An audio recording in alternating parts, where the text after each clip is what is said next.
YouTube channel gynae talk with doctor Manisha.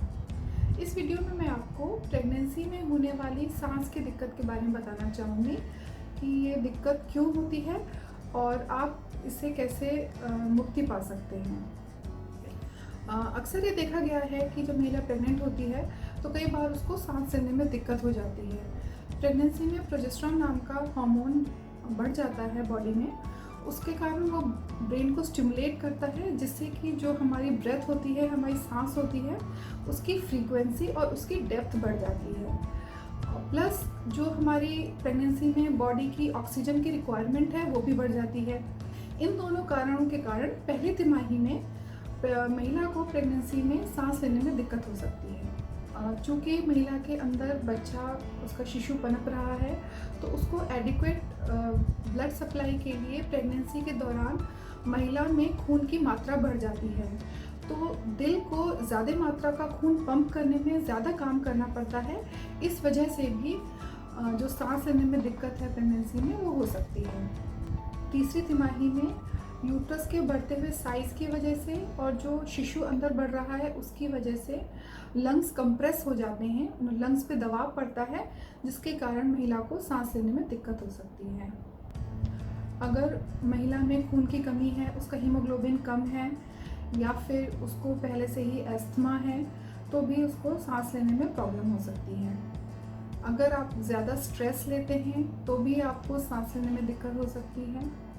यदि किसी महिला को ऐसा लगता है कि उसकी दिल की धड़कन अनियंत्रित चल रही है या उसे अपने दिल की धड़कन महसूस हो रही है, सीने में दर्द हो रहा है या उसके पाँव में सूजन आ रही है, तो ये सब जो लक्षण हैं ये दिल की बीमारी की तरफ संकेत करते हैं, क्योंकि प्रेगनेंसी एक ऐसी कंडीशन है जिसमें कोई भी दिल की बीमारी उभर के आ सकती है।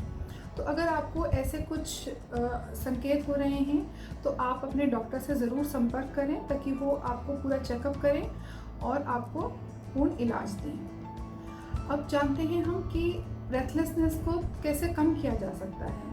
एक तो अगर आप में खून की कमी है तो नियमित रूप से आपको आयरन टैबलेट्स लेनी होंगी, ताकि आपके जो खून की मात्रा है वो ठीक हो जाए। अगर आपको अस्थमा है तो आप डॉक्टर से संपर्क करें, वो आपकी दवाइयों की डोज बढ़ाएंगे या आपको चेकअप करेंगे और देखेंगे कि आपको किन दवाइयों की ज़रूरत है। अब ये जानते हैं कि आप ब्रेथलेसनेस के लिए क्या कर सकते हैं। अगर आप में खून की कमी है, उस वजह से ब्रेथलेसनेस हो रही है, तो आप रेगुलर समय पर अपनी आयरन की टैबलेट्स लीजिए और रेगुलर समय पे अपना हीमोग्लोबिन टेस्ट कराते रहिए, देखने के लिए कि अगर आप टैबलेट्स ले रहे हैं तो आपका हीमोग्लोबिन बढ़ रहा है। अगर आपको अस्थमा की शिकायत है तो अपने डॉक्टर से संपर्क करें, ताकि वो आपको चेकअप करके जो भी इन्हेलर या मेडिसिन देना चाहें वो दें, जिससे कि आपका अस्थमा प्रेगनेंसी में कंट्रोल रहे। और अगर आप ज़्यादा स्ट्रेस लेते हैं तो आपको ये ध्यान देना होगा कि आप स्ट्रेस न लें बिल्कुल। कुछ रिलैक्सेशन, कुछ मेडिटेशन कीजिए ताकि स्ट्रेस कम से कम हो, और ब्रीदिंग एक्सरसाइजेस कीजिए, अनुलोम विलोम कीजिए, ताकि हवा जो आपकी बॉडी है उसमें भरपूर मात्रा में ऑक्सीजन जाए, ताकि सांस लेने की परेशानी कम हो सके।